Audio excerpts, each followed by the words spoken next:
Welcome back everyone. Welcome to Karthic Vlogs. Okay. Tamil பார்த்து தான உள்ள வந்தீங்க. வீட்டுக்குள்ள நான் எப்படி வந்து அந்த போட்டோவை எடுத்தேன் அப்படினு தெரிஞ்சுக்கணும் அப்படி தான விருப்பப்பட்டு வந்திருக்கீங்க. சோ எனக்கு தேவைப்பட்டது எல்லாமே வந்து ஒரு DSLR. I mean DSLR இருந்தாலும் சரி, மிரர்லெஸ்ஸா இருந்தாலும் சரி, ரெண்டுத்துல ஏதாவது ஒரு கேமரா, ஓகேங்களா? And then full frame body வேணுமா, crop sensor body வேணுமா அப்படினு கேட்டிங்கனா நான் எடுத்துக்கிட்டது ஒரு crop sensor body. அதுக்கு அப்புறம் எனக்கு தேவைப்பட்ட லென்ஸ் வந்து ஒரு prime lens. So 30mm prime lens வந்து நான் யூஸ் பண்ண ஒரு crop sensor bodyல நான் யூஸ் பண்ணிருக்கேன். And then எனக்கு தேவைப்பட்டது ஒரு லைட், ஒரு சாஃப்ட் பாக்ஸ் லைட் ஒண்ணே தேவைப்பட்டது. மத்தபடி ஒரு டார்க் ரூம் எனக்கு தேவைப்பட்டது. எல்லா லைட்ஸுமே நான் ஆஃப் பண்ணி வச்சிட்டேன். சோ இவ்வளவு லைட்ஸ் நான் வச்சு இல்ல, எல்லா லைட்ஸுமே நான் ஆஃப் பண்ணி வச்சிட்டேன். சோ இதுதான் வந்து எனக்கு பேசிக்கா தேவைப்பட்ட விஷயங்கள். அப்புறம் உங்களுக்கு யாராவது உங்க ஃப்ரெண்டு இருந்தாங்கன்னா அவங்களால உங்களை கேமரா கிளிக் பண்ண முடியும் அப்படின்னா வந்து தாராளமா உங்க ஃப்ரெண்டை யூட்டிலைஸ் பண்ணிக்கோங்க கேமராவை பிடிக்கிறதுக்கு. வேற அவங்களால முடியல, இல்ல ஃப்ரெண்ட் இல்ல, நீங்க சோலோவா தான் பண்ண போறீங்க அப்படின்னா ட்ரைபாட் இஸ் மஸ்ட்.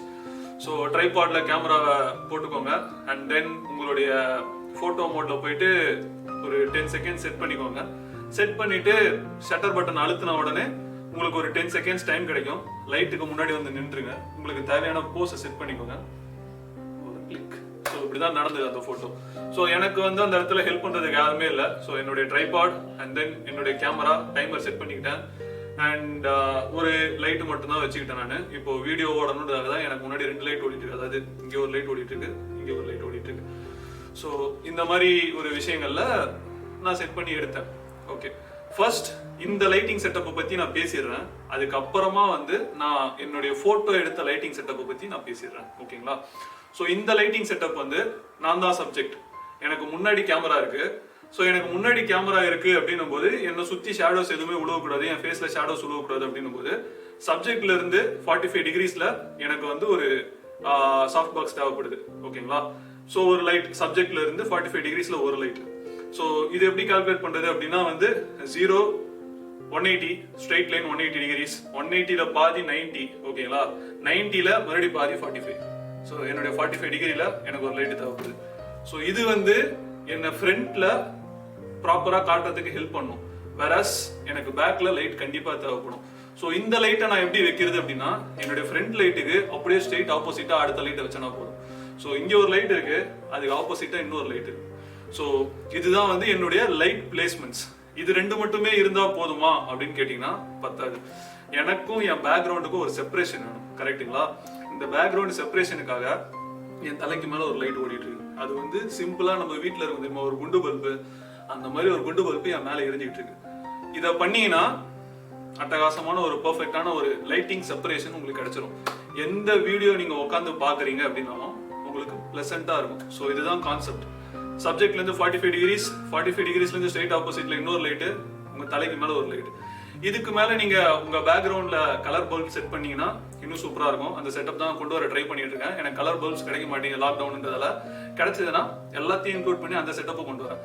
தலைக்கு மேல இருக்க லைட்டும் கலர் லைட்டா போட்டுக்கிட்டீங்க அப்படின்னா இன்னும் செப்பரேஷன் சூப்பரா இருக்கும். ஸோ இதுதான் வந்து பேசிக் கான்செப்ட்ஸ், லைட்டிங்கோடைய பேசிக் கான்செப்ட்ஸ் ஒரு வீடியோ எடுக்கிறதுக்காக. ஸோ இதுலயே நீங்க இன்னும் நிறைய ட்ரை பண்ணலாம். ஃபேஸ்ல வந்துட்டு ஷேடோ விழுற மாதிரினா லைட்டிங்ஸை கொஞ்சம் கொஞ்சமா நவுத்தி, இல்ல வேற சைட்ல உங்களுக்கு ஷேடோ விழுனா மறுபடியும் இந்த லைட்டை கொஞ்சம் கொஞ்சமா நவுத்தி, இந்த மாதிரி நிறைய அட்ஜஸ்ட்மெண்ட் பண்ணி விளையாடினீங்கன்னா உங்களுக்கு தேவையான விஷயம் உங்களுக்கு கிடைச்சிடும். இது வீடியோக்கு முடிஞ்சது. நெக்ஸ்ட் போட்டோக்கு இந்த லைட் எனக்கு தேவைப்படல, தலைக்கு மேல இருக்க லைட் எனக்கு தேவைப்படல, ரூம் ஃபுல்லா இருட்டா இருந்தது. இந்த ஒரு லைட் மட்டும் தான் எனக்கு தேவைப்பட்டுச்சு. ஸோ இந்த ஒரு லைட் தான் தேவைப்பட்டது அப்படின்னும் போது இந்த லைட்டை நான் மெஜாரிட்டியா யூஸ் பண்ணோம். ஸோ அப்போ எனக்கு வந்து எவ்வளவு வைடா ஓப்பன் பண்ணக்கூடிய ஒரு அப்பாச்சர் இருக்க ஒரு லென்ஸ் வேணுமோ அவ்வளோ வைடா ஓப்பன் பண்ணக்கூடிய ஒரு அப்பாச்சர் இருக்க லென்ஸ் தேவைப்படுது. ஸோ என்னுடைய லென்ஸ் வந்து கரண்டா யூஸ் பண்ற லென்ஸ் வந்து 1.4 வரைக்கும் எனக்கு அப்பாச்சர் வந்து வைடா ஓப்பன் ஆகும். 1.4னா இப்படி இருக்க அப்பாச்சர் இவ்வளவு பெருசா வரைக்கும் எனக்கு ஓப்பன் ஆகும்னு வச்சுக்கோங்களேன். ஸோ இவ்வளவு பெருசா ஓப்பன் ஆகிற அப்பாச்சர்ல எனக்கு லைட்ஸ் நிறைய உள்ள வரும். நிறைய உள்ள வந்ததுன்னா என்னால லோ லைட்லயும் சூப்பரா போட்டோ எடுக்க முடியும். அண்ட் மோர் ஓவர் அப்பாச்சரை நான் வைடா ஓப்பன் பண்ணனா என் பேக்ரவுண்ட் கம்ப்ளீட்டா பிளர் ஆயிடும். ஸோ இந்த ரெண்டு விஷயத்தையுமே உங்களால அப்பாச்சர் மூலமா கண்ட்ரோல் பண்ண முடியும். ஸோ 1.4 என்னுடைய அப்பாச்சர் வச்சுக்கிட்டேன். அண்ட் லோ லைட் அப்படின்றதால ஸோ எடுக்கிறவங்க போட்டோ எடுக்கிறவங்க கை ரொம்ப ஸ்டெடியா இருக்கணும். ஏன்னா ஷட்டர் வந்து ஆல்மோஸ்ட் உங்களால வந்து ஒரு 125 160 விட்டே தாண்ட முடியாது. ஒரே ஒரு சாஃப்ட் பாக்ஸ் வச்சு நீங்க லைட்டிங் எடுத்துட்டு இருக்கீங்க, ஒரு போட்டோ எடுக்க போறீங்க அப்படின்னா 125 160 எல்லாம் போட்டு கிளிக் பண்றாங்கன்னு வச்சுக்கோங்களேன், அவங்களுடைய ஹேண்ட் வந்து அவ்வளோ ஸ்டெடியா இருக்கணும். ஸோ அந்த மாதிரி ஸ்டெடியா இருக்கிற ஆளுங்க கண்டுபிடிக்கிறது கொஞ்சம் கஷ்டம் தான். ட்ரைபாட் யூஸ் பண்ணிக்கோங்க.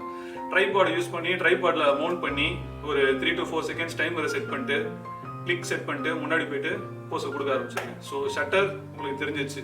ஆல்மோஸ்ட் ஒரு 1/160 இல்லைனா 1/125 வரைக்கும் தான் எனக்கு தெரிஞ்சு கொண்டு போக முடியும். நெக்ஸ்ட் பாத்தீங்க அப்படின்னா வந்து ஐஎஸ்ஓ. ஸோ ஐஎஸ்ஓ உங்களுக்கு ஜாஸ்தியாக உங்க போட்டோல நாய்ஸ் வந்து நிறைய வர ஆரம்பிச்சிடும். அதனால ஐஎஸ்ஓ வந்து எவ்வளோ மினிமமா இருக்க முடியுமோ அவ்வளோ மினிமமா மெயின்டைன் பண்ணிக்கோங்க. ஸோ என்னோட ஐஎஸ்ஓ நான் 50 100 கொண்டு வரலாம்னு நினைச்சேன். என்னால வந்து அந்த லைட்டுக்கு முடியல. ஸோ எந்த வந்து நான் ஒரு ஆல்மோஸ்ட் 125 கிட்ட செட் பண்ணிக்கிட்டேன்.